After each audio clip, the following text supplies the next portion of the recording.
Hey, I'm Sean Hallmander. I'm a 22-year-old CEO and entrepreneur, and this is the 5 books that every entrepreneur should read. Number 1, The Hypomanic Edge.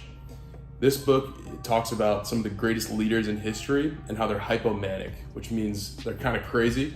They have, crazy ambition and energy and focus, and they don't sleep much, and they work their butts off. And this book was huge for me because it allowed me to be kind of crazy. I've always kind of been that way, whether it's sports or working out or business or working, obviously. I worked as much as I could. Whenever I did something, I did it 1000%. I would lose sleep. I would not, I'd wake up early. I would go to sleep late working on this thing, whatever it was. I'd go to the gym 2-3 times a day when it came to like wrestling and football and stuff like that. This book kind of allowed me to be crazy.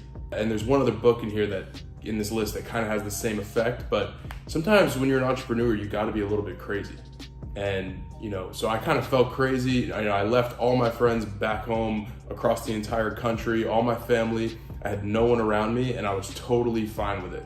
And the weekend would come around, everyone's going out. I'm just at home, just getting ready for bed, just getting ready for the next day. So you feel kind of crazy, and this book kind of allowed me to feel crazy and not feel so weird about it. The next book is The 10X Rule by Grant Cardone. So same thing, he just talks about doing 10X what everybody else did. This was huge for me, especially when I first started in sales, where I started in sales after delivering pizzas, making nothing. I made $100,000 my first year and $500,000 my second year at just 21 years old. And this book was it was just a click moment where he just said, listen, just do 10X of what everyone else is doing. Whatever everyone else is doing, you do 10X, or whatever you were doing, do 10X more. Whatever your goals are, 10X them. If your goal is to make $100,000, put a 0 at the end of it. Make your goal to make $1 million and write it down every morning and every night. And you're going to get closer to that goal than if you set that 100K goal. You set a 100K goal, you're gonna make 80K, 70K, maybe 90K. You never really hit your goal, right? You usually don't really hit your goal. You just get kind of close, at least your stretch goals. So he says, add a 0 to it. And then guess what? As soon as I did that, instead of making 100K one year, I made $500,000. So just increasing those goals by 10X was huge for me. So that book was huge for me. Third one is Cash Flow Quadrant, Robert Kiyosaki. And this book talks about how there was a village and they needed to get water from this spring pretty far away. So they hired 2 contractors. They gave the bid to 2 contractors to get the job done. One guy just decides to go to the spring, get it with a bucket, and bring the buckets back. And then he's like, well, I can do more if I carry 2 buckets. And then he's like, I can do more if I hire my 2 sons and pay them a little bit to carry 2 buckets. And they're all hauling buckets, breaking their back, bringing it to the village back and forth, back and forth. The other guy said, you know what? I'm gonna take 6 months. I'm not gonna be hauling any buckets. I'm gonna work out a plan to get this water from the spring to the village on its own and in mass quantities. So he devises this pipeline, and he builds this pipeline that goes from the spring to the village. So the other guy, the first 6 months, is like, I'm crushing this, dude. I'm gonna, I'm the best one bringing the water to the people. And what the people realize is this guy's water is dirty. It's not that clean. He doesn't clean it that well. It's dirty. It's not great. When the guy with the pipeline finishes his project, it filters the water. It brings the water back in mass quantities, so you never have to wait for the water to come back. It's cheaper because of that, because he can charge less because of that.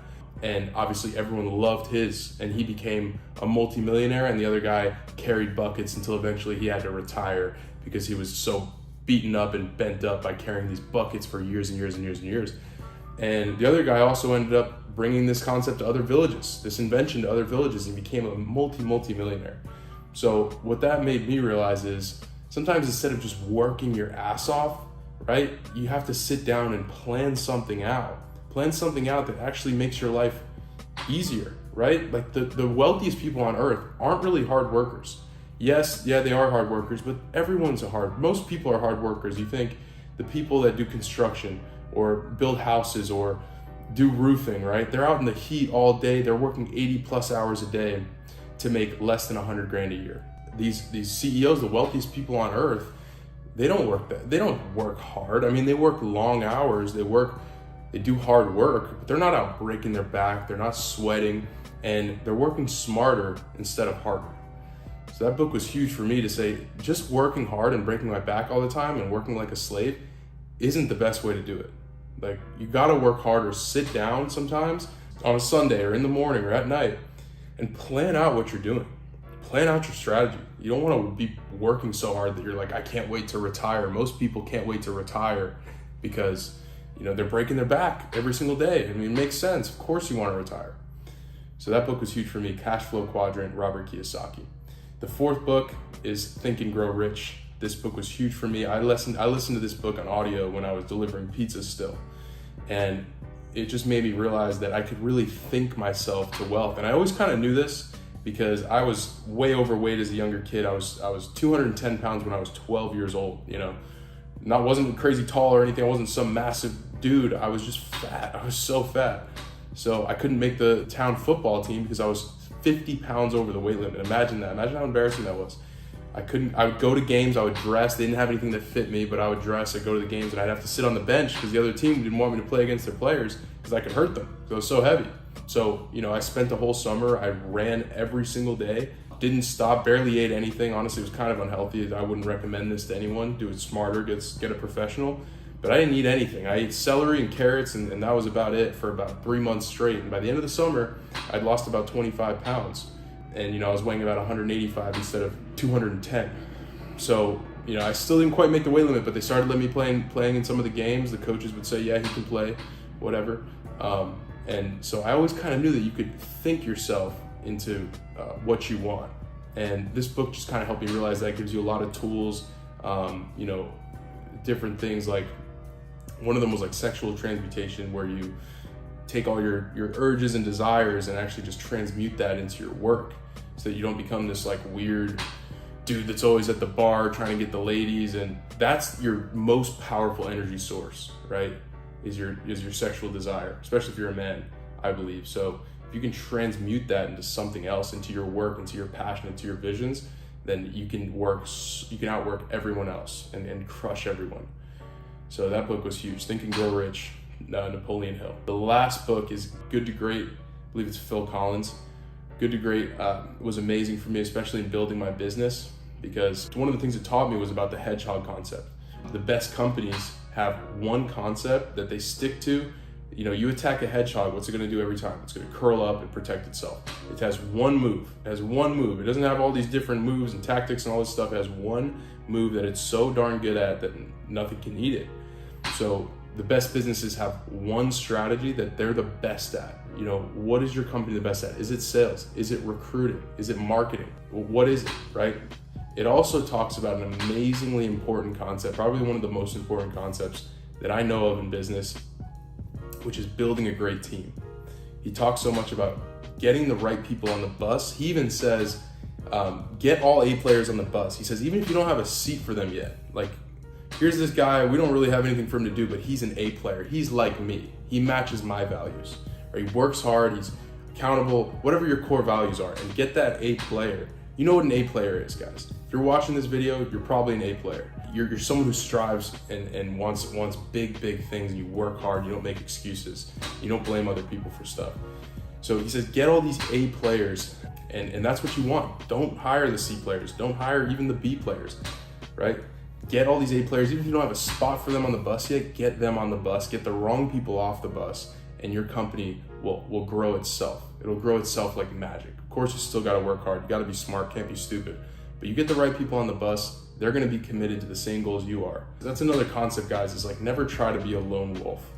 You know, a lot of people try to be a lone wolf. I was one of those people. It's like, oh, I like being alone. I like my alone time and whatnot. So I always thought I could do everything alone. I could build these massive companies alone, build all these things alone. But think about like the biggest cities. Think about Rome. Think about even the amazing cities today, Dubai, Miami, like these crazy cities with all this technology. Those were not built by one person. It is not possible. Imagine one person trying to build that city. Imagine one person trying to go out there and build it. No, it was built by thousands, tens of thousands, if not hundreds of thousands of different people building those cities. So never try to go at it alone, but that's the last book, is Good to Great, Phil Collins. So reading is huge, guys. Different books are important at different times for different people, is what I realized. So I would say read everything you can get your hands on, pay attention to them. Don't just blast through them and not get any of the knowledge out of it, but read as many personal development, business books, mindset books as you can. And one of them is just gonna hit you at the right time. And what you're really looking for is that golden nugget. You're looking for a golden nugget, which I tend to find when I'm reading constantly. I tend to find them all the time. And it's just like a switch that flips in my brain. I use it immediately in my business, and it grows my business every single time. And then you can carry it on to other parts of your life, relationships, fitness, whatever else you're into, business, everything is interconnected. So those are the 5 books every entrepreneur should read. Give them a read. Give me a follow on Instagram, Sean Hallmander.